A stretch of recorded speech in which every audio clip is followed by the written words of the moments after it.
Welcome to Coach Paul Knows New York City Football. You are chilling today with the old codger, the Brooklyn Dodger himself. You already know when you come to our show, we bring you behind the scenes, things that go on in football in New York City. We bring you all kinds of action. We tell you what's going on with the kids. And today, Coach Paul is dressed in the Army wear, the Marine gear, the fatigue stuff, because there's a war on our youth going on all across America, all across the world, all across all nations, and we have to do something about it as citizens, as parents, and just as good human beings. So let's get right to it, all right? Coach Paul would first like to start with his staff of generals, all right? What does it mean to be a coach, and how are you going to help out the youth of America today? Well, first and foremost, if you intend on coaching kids, or even, grown men sometimes, mentoring, comes in all different ages, shapes, forms, and fashions, all right? Let's get that clear, okay? Football is the game of life, and it starts from youth, and it goes all the way up through adulthood. So getting back to the staff, generals, and what I expect them to bring to the table is basically, first and foremost, you have to be dependable. If you are going to be on a coaching staff and mentor kids or adults, like we said, you have to be dependable. That's the first thing and most thing that I can, stress to you, okay? You have to be dependable. You have to be on time. You have to care about what you do. Don't just, show up to show up. Show up to show out. Show up to make a difference. Coach Paul always says, don't come to practice, just to practice. You got to come to practice to want to get better. Otherwise, you wasted both our times. All right? Let's be clear about that. Now, once again, getting back to coaches. If you're going to coach on my staff, I expect you to be on time. I expect you to be dependable. I expect you not to fraternize with the players in a way that might be detrimental to the team. What do I mean by that? That means no hanging out with the players, no drinking, smoking. That's totally forbidden with any of the players. You have to know your role and understand that you're in a mentorship role. So when it comes to the players, you have to control urges, vices, whatever it is. The players have them, coaches have them, whatever. We're talking about real life here, okay? Football is the game of real life.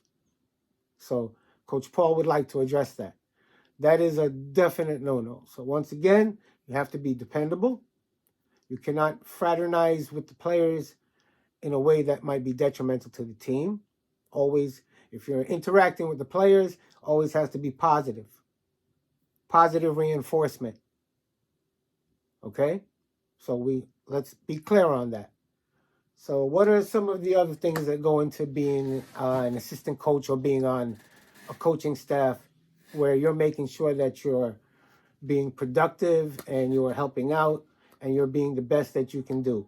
All right, well, number one is whatever role you're serving, whether you're a positions coach, whether you're a brand new coordinator or an experienced coordinator, the head coach in the hierarchy, the power structure of any team, is that the head coach calls the shots.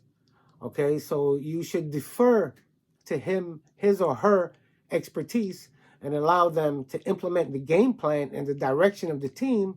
And then you buy into that, and then you find a way to be cohesive and fit in with the game plan and go forth at whatever agenda it is that the coach has set forth. Okay? Sometimes you don't always see what the coach sees, especially if that coach is experienced. Okay? He sees a lot of different intangibles that you may not think of at the moment, but it's a learning moment for both you and him. Because no matter how long you've been coaching the game, and the beauty of this game is that you learn something new every day, every year. I've been coaching for decades, and not 1 year goes by I didn't learn something new. Not one practice goes by I didn't pick up something.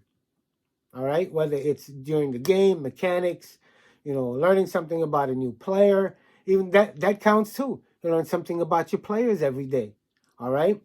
A lot of people say, Coach Paul, why do you always coach? And you give your time and you're always with the kids and all that other stuff, because I get something back too. I've discovered the fountain of youth. The kids keep me young, all right? So the beard might get gray, but I never get old. So that's the trade-off, all right? So Coach Paul has discovered the fountain of youth. Ha ha! You didn't think there was something for the old codger, right? Well, there is. All right, so getting back to what makes a great football program, makes everything cohesive, is all of us being on the same page, the head coach having a dependable coaching staff, and everybody just going forth, remembering that the main goal is to get the kids to the next level, improve them as athletes, which is right in front of you. That's your job. You have to improve them athletically, their, mechanics, their attitudes, all that stuff comes into play. So you have to be wary of that. And you also have to understand that with a team, there's so many different personalities involved. So many. You can't have one paintbrush swipe the whole canvas. It doesn't work that way. Certain kids respond to different things, all right? Certain kids you have to be a little harder on because they need that, added aggression to get their game up, and they need that, mental reinforcement aggressively to take them to the next level. And you're also making sure that they're aggressive enough on the field not to get hurt, okay? So then there's another kid that might be too aggressive that you got to calm him down a little bit. You have to get him to focus. Some kids have a little ADHD. Some kids have mental issues.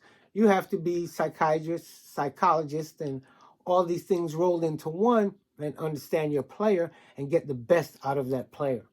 Also, too, you have to make sure if the player is in school, academics come first before your athletics. Always remember that. School time, homework, study time comes before practice with any player. Academics first. Always, head coaches, I know we love to win, we get into it, but this is something that we always got to stress. Make sure your practices end in an orderly and timely fashion so that that player can get home on time, all right? Don't keep that kid out in the streets. It's too dark, and all kinds of things happen, especially if you got a city program. We know what happens in the city. We already know, keeping it real. So, let's be always conscious of safety, academics, and safety come first with the kids before athletics. And, I think that's kind of like the building blocks for a recipe for, a good meal, so to speak, all right? Coach Paul, just want to spend a couple moments with you and talk about football because it's the game that we all love and adore and like, and I still can't understand why it's not an Olympic sport yet. It should be an Olympic sport. We'll get it there. Your support, my support, our support, God, family, and football. You already know Coach Paul knows New York City football. This is what we do. This is how we do.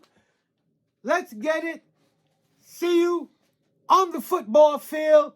God, family, and football. Coach Paul.